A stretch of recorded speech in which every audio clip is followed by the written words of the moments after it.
In the world of Ajin, with immortal humans, black ghosts, and a genius main character, you'd think the series would struggle in creating high stakes and molding a truly terrifying antagonist. Yet Ajin was able to establish Sato, a man in his late 50s, who was also a gaming fanatic, as this truly terrifying and twisted individual. Somehow, this man, through sheer creativity and joy, is able to commit these atrocities and best our immortal genius time and time again.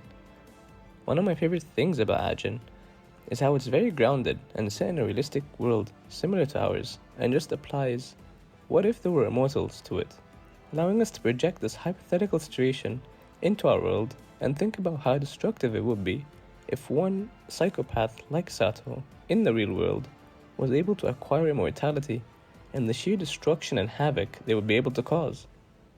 Usually, others with immortality or multiple powers often use them in set standard ways as they become used to applying their powers in a certain way and stop exploring how much further they can push their abilities. Sato, on the other hand, is completely unhinged and has zero restrictions on the application of his powers. He uses his creativity and his love for games to fully utilize his powers in ways one wouldn't even think of. Sato isn't a very complex antagonist. He doesn't have a big overarching goal or ideals he must adhere to. He's simply just having fun in a way only possible to someone with these powers. And the thing is, it's contagious to us, the readers and watchers, as we eagerly anticipate his next move, his next idea, and how he applies his immortality next. The viewer is in awe at the spectacle and creativity of Sato that they almost find themselves rooting for him, even though he is undoubtedly a despicable human being. He's modeled after a realistic version of a psychopath, someone with a total lack of empathy and completely disconnected from those around him. He's impulsive, cold-hearted, and detached, all characteristics of a psychopath that is no longer interested in people and only gains some enjoyment out of video games. That's what makes the idea of someone like him obtaining these powers so terrifying, as he turns the world around him into his endless game board that he can play with until he gets bored and moves on to the next thing.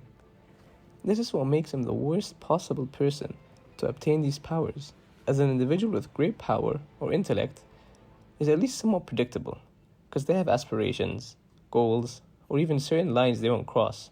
But a psychopath like Sato is completely unchecked. Sato is completely disconnected. If he defeats you, he doesn't care to gloat or make it a big point, and if he loses, he doesn't care to take revenge. He's just playing away at this video game that is life, and within his grasps are real people whom he treats as just pieces on the game board that are used to entertain him. To Sato, everything is fair play. He can hurt you and you can hurt him. He expects everyone to live free, such as himself, and as a result, he doesn't discriminate between people. In his mind, the best way to have fun is by playing on hard mode. He enjoys the thrill of the challenge. Therefore, he can often stack the odds against himself, and is when he is backed into a corner against all odds, with little to no chance of surviving, that he's having the time of his life. He lives for the sense of thrill from life or death situations, and it is why he makes light of people's lives as he treats them as pieces for sport and his own entertainment. His background, as well as his fondness for video games and general apathy, create an unhinged, disturbing creativeness in how he applies his powers, and it makes it near impossible for anyone to deal with him effectively. This is also what draws him to Kei, as Kei starts to consider what would Sato do whenever he tries to go against him, which sparked an interest in Sato, which he doesn't have for anyone else. This created a great dynamic between them, as they engage in a cat and mouse game and try to outthink the other and predict how the other will operate.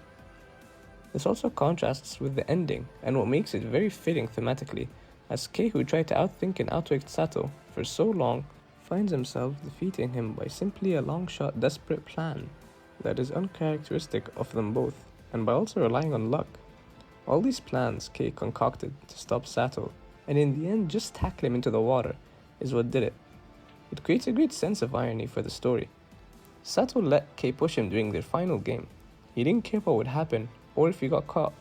He was just simply trying to have fun, and he was interested in what Kei would do. One could even argue that he didn't think anyone else like Kei would show up and that it would entertain him to this degree, and so, rather than live a boring life, he let himself get beat instead. Sato isn't unbeatable.